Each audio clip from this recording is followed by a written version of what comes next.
some of those early experiences or influences in your career to say, this is my passion?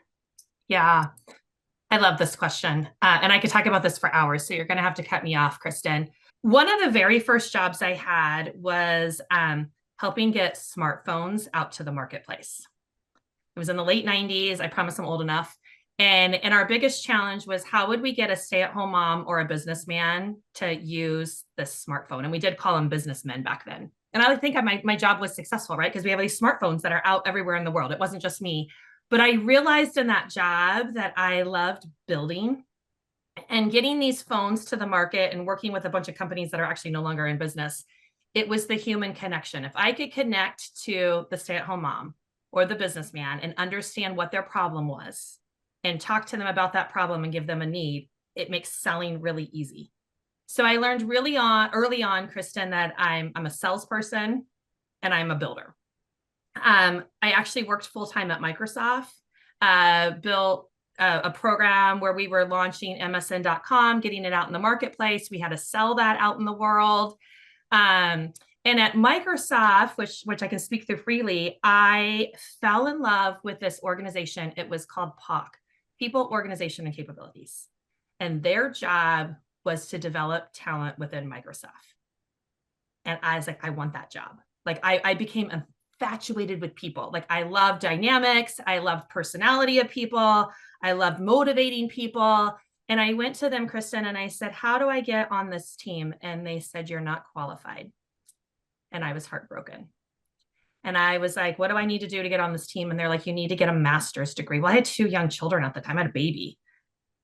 And I'm like, I can't go get my master's. So I read Malcolm Gladwell's book that was like, if you've mastered something in 10,000 hours, you're an expert. And I'm like, I can do this. I can become an expert. So I actually left Microsoft consciously and went and worked for a learning and development company that was called Insights. It's the personality assessment about the colors. Was their lead facilitator back into Microsoft.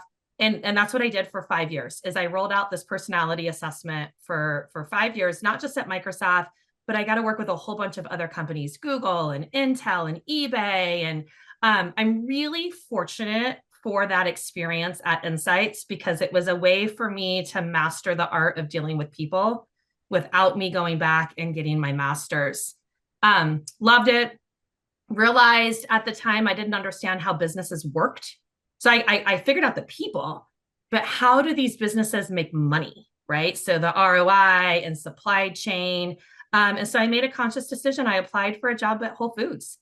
And I was like, if I can learn supply chain management in a produce department at a grocery store, I could understand how to make money because you have a very quick turn on like a peach or apples or asparagus. And I don't know, as luck would have it, Kristen, they were looking for a regional learning and development director. I interviewed, I got the job.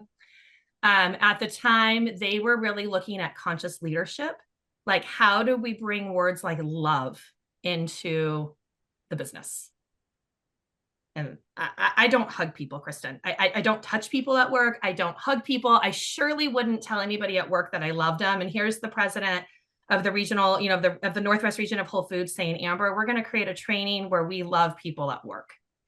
So I did that. Kind of a long story short, I ended up getting a job at Amazon where we built Amazon Books and Amazon Go, like understanding the customer service from an in-person experience when they were all online. I had thought about, Kristen, going back to Microsoft. That was always my end game, right? I was going to leave this Microsoft job, go get the experience, go back. Got sidetracked a little bit. Ended up working at a nonprofit organization where I supported 29 children's hospitals across North America, all on leadership development for philanthropy teams. And I just had a colleague from Microsoft actually say to me, what are you doing, Amber? Why don't you go start your own business?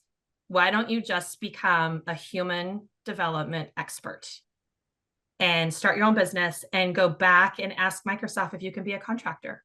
So that's what I did.